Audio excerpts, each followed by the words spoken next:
Good morning. Rajitha ബാലുവാണേ. തട്ടും തവിയിലേക്ക് എല്ലാവർക്കും സ്വാഗതം.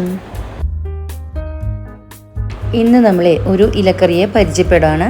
അതുപോലെ തന്നെ അത് വെച്ചുകൊണ്ടുള്ള ഒരു റെസിപ്പിയും കൂടെയാണ് കേട്ടോ കാണിക്കുന്നത്. അപ്പോൾ നമുക്ക് നേരെ വീഡിയോയിലേക്ക് കിടക്കാം.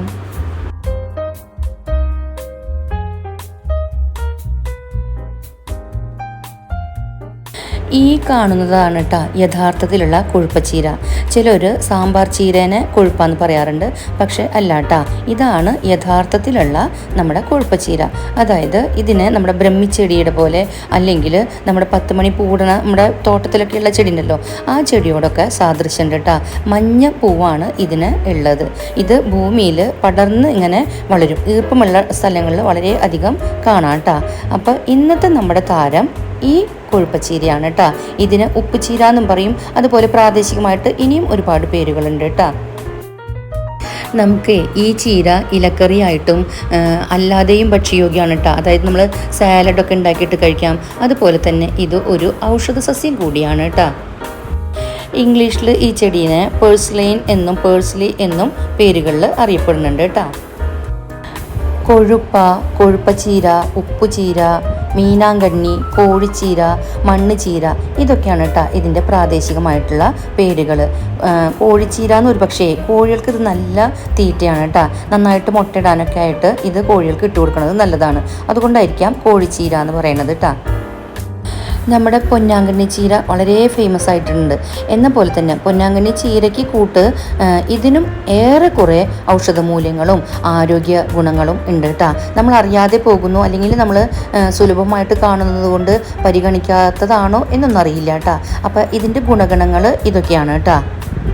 കളസസ്യം എന്ന പേരിൽ നമ്മൾ ഗൗനിക്കാതെ പോകുന്ന ഈ ഉപ്പുചീര അല്ലെങ്കിൽ കൊഴുപ്പച്ചീര പോഷകങ്ങളുടെ കലവറ തന്നെയാണ് കേട്ടോ. ഗണ്യമായ തോതിൽ കാൽഷ്യം, ഇരുമ്പും മഗ്നീഷ്യം, പൊട്ടാസ്യം എന്നീ ധാതുക്കളും അതുപോലെ തന്നെ വൈറ്റമിൻ A, B, C എന്നിവയും omega-3 ഫാറ്റി ആസിഡ്, അതുപോലെ തന്നെ ധാരാളം ആൻറ്റി ഓക്സിഡൻറ്റുകളും ഇതിൽ അടങ്ങിയിട്ടുണ്ട് കേട്ടോ. അപ്പോഴേ ഞാൻ ഇന്ന് ഒഴിച്ചുകറിയായിട്ടാണ് ഈ ചീരക്കറി വെക്കുന്നത്. അപ്പോൾ അതിനായിട്ട് 1/2 കപ്പ് സാധാരണ പരിപ്പ്, തുവരപ്പരിപ്പല്ല കേട്ടോ. എന്നിട്ട് 2 ഗ്ലാസ് വെള്ളം ചേർത്തിട്ട് വേവിച്ചെടുത്തിട്ടുണ്ട്. സാധാ പരിപ്പാണ്, അപ്പോൾ വേവ് ഉണ്ടാവും. വേണമെങ്കിൽ കുക്കറിൽ വെക്കാം കേട്ടോ. എന്നിട്ട് അതിലേക്ക് 1 സ്പൂണോളം മുളക് പൊടിയും അതുപോലെ തന്നെ 1/4 സ്പൂണോളം മഞ്ഞൾപ്പൊടിയും കൂടെ ചേർത്ത് കൊടുക്കണം. അതുപോലെ തന്നെ അല്പം പച്ചമുളകും കൂടെ ഒന്ന് കീറിയിട്ട് കൊടുക്കണം കേട്ടോ. എന്നിട്ട് നമുക്ക് ഇതൊന്ന് മുളക് പൊടി മഞ്ഞൾപ്പൊടിയുടെ ഒന്ന് മണം പോകണം. ഒന്നും കൂടെ ഇത് തിളയ്ക്കാനായിട്ട് മൂടിയിട്ട് കൊടുക്കുക. അപ്പോൾ നമ്മുടെ പരിപ്പ് ഒന്നും കൂടെ തിളച്ച് വരട്ടെ. അപ്പോഴേക്കും നമുക്ക് ഇതിലേക്ക് ഒരു അരപ്പ് തയ്യാറാക്കണം. അപ്പോൾ അതിനായിട്ട് മിക്സിയുടെ ഒരു ജാർ എടുത്തിട്ടുണ്ട്. അതിലേക്ക് ഞാൻ 2 പിടുത്തം തേങ്ങ ചെരുകിയത് ചേർത്തിട്ട് കൊടുക്കുകയാണ്. അതുപോലെ തന്നെ 3-4 ചെറിയ ഉള്ളിയും കൂടെ അതിലേക്ക് ചേർത്ത് കൊടുക്കുക. ഒരു നുള്ള് നല്ല ജീരകം കൂടെ ചേർത്ത് ആദ്യം വെള്ളമില്ലാതെ അരച്ചെടുക്കുക.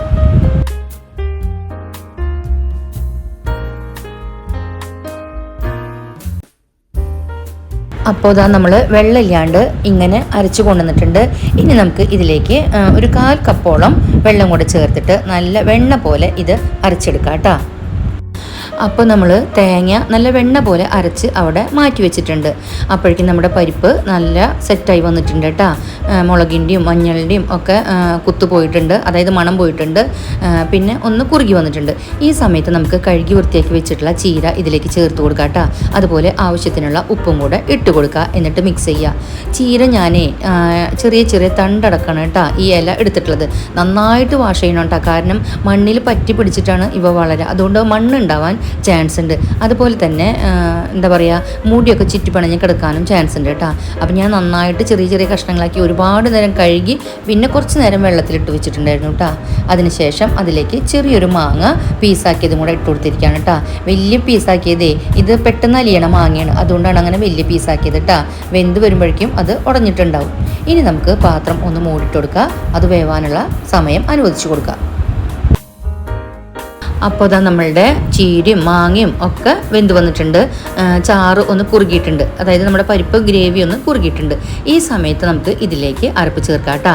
അപ്പോൾ അരപ്പ് അതിലേക്ക് ഒഴിച്ചു കൊടുക്കുക. അതിനുശേഷം ആ മിക്സിയുടെ ജാറിലേക്ക് അല്പം തിളപ്പിച്ചാറിയ വെള്ളം ചേർത്തിട്ട് അതും കൂടെ കഴുകി ഒഴിച്ചു കൊടുക്കുക. ഉപ്പൊക്കെ ഒന്ന് ചെക്ക് ചെയ്യുക. ജാറിലെ വെള്ളം കൂടെ ഒഴിച്ചു കൊടുത്തതിന് ശേഷം പിന്നെ ഒരുപാട് വെട്ടി തിളയ്ക്കേണ്ട ആവശ്യമില്ല കേട്ടോ. നന്നായിട്ടൊന്ന് മിക്സ് ചെയ്യുക. തിള വരുമ്പോഴേക്കും അതിലേക്ക് 2 ചെറിയ സ്പൂൺ നെയ്യ് ചേർത്ത് കൊടുത്തിട്ടുണ്ട് കേട്ടോ ഞാൻ. അതായത് നല്ലൊരു പ്രത്യേക ടേസ്റ്റാണ് ആ പരിപ്പിന് ആ നെയ്യും കൂടെ ചേരുമ്പോൾ കേട്ടോ. പ്രത്യേകിച്ചും തുവരേക്കാളും എനിക്കിഷ്ടം ഈ സാധാ പരിപ്പിന് ഒരല്പം നെയ്യും കൂടെ വരുമ്പോൾ നല്ലൊരു മണമാണ് കേട്ടോ. അപ്പോൾ നിർബന്ധമില്ല, ഉണ്ടെങ്കിൽ ചേർക്കണത് നല്ലതാണ് കേട്ടോ. അതും കൂടെ ചേർത്ത് നമുക്ക് ഒന്ന് ഇളക്കി മിക്സ് ചെയ്തതിന് ശേഷം കറി വാങ്ങി വെക്കാം കേട്ടോ. ഈ ചീരയ്ക്ക് ഉപ്പുചീര എന്നുള്ള ഒരു പേരും കൂടി ഉണ്ട് കേട്ടോ. ഈ ചീരയിൽ ഉപ്പ് രസം ഉണ്ടെന്നാണ് പറയണത്. അതുകൊണ്ട് തന്നെ ഉപ്പ് ഒന്ന് ശ്രദ്ധിച്ചതിന് ശേഷം ഇതിൽ ചേർത്താൽ മതി കേട്ടോ.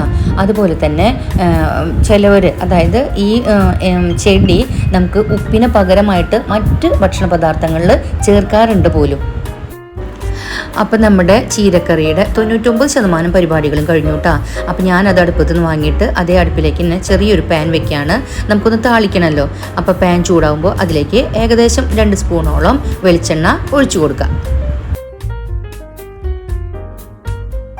വെളിച്ചെണ്ണ ചൂടായപ്പോൾ അതിലേക്ക് ആവശ്യത്തിനുള്ള കടുക് ഇട്ട് കൊടുത്തു. കടുകൊന്ന് പൊട്ടി വന്നപ്പോൾ അതിലേക്ക് 4-5 വറ്റൽമുളക് പൊട്ടിച്ചതും അതുപോലെ തന്നെ അല്പം കറിവേപ്പിലയും കൂടെ ഇട്ട് കൊടുക്കുക. തീ ഓഫ് ചെയ്യുക. എന്നിട്ട് അത് നേരെ നമുക്ക് കറിയിലേക്ക് ഒഴിച്ച് ചേർക്കാം കേട്ടോ. അപ്പോൾ വളരെ പോഷകസമൃദ്ധമായ കൊഴുപ്പ് ചീര വെച്ചുകൊണ്ടുള്ള നമ്മുടെ കറി ഇന്നിവിടെ തയ്യാറായിട്ടുണ്ട്. നമ്മുടെ ഈ കൊഴുപ്പ് ചീരയിലെ omega-3 ഫാറ്റി ആസിഡ് അടങ്ങിയിട്ടുള്ളത് കൊണ്ട് തന്നെ അത് നമ്മുടെ ഹൃദയാരോഗ്യത്തെ കാത്തു സംരക്ഷിക്കുന്നു. അതുപോലെ തന്നെ ഇതിൽ ആൻറ്റി ഓക്സിഡൻറ്റുകൾ നമുക്ക് രോഗപ്രതിരോധ ശേഷി വർദ്ധിപ്പിച്ചു തരുന്നു. ഇതിലുള്ള കാൽഷ്യം, ഇരുമ്പും മഗ്നീഷ്യം, പൊട്ടാസ്യം ഒക്കെ എന്താ പറയുക, നമ്മുടെ എല്ലുകളുടെയും പല്ലുകളുടെയും പേശികളുടെയും ആരോഗ്യത്തെ സംരക്ഷിക്കുകയും സൂക്ഷിക്കുകയും ചെയ്യും. അപ്പോൾ ഇനി എവിടെ കണ്ടാലും ഈ ചീരേനെ ഉപേക്ഷിക്കരുത് കേട്ടോ. ഈ ചീരയുടെ ഗുണങ്ങൾ നമുക്കും അനുഭവം കിട്ടിക്കഴിഞ്ഞാൽ, ബോധ്യമായി കഴിഞ്ഞാൽ നമ്മളും അറിയാതെ പറഞ്ഞു പോകും കേട്ടോ. ഈ കൊഴുപ്പച്ചീര ഒരു നിസ്സാരക്കാരനല്ല എന്ന്. അടുത്ത വിശേഷവുമായി അടുത്ത വീഡിയോയിൽ കാണാം. നന്ദി, നമസ്കാരം.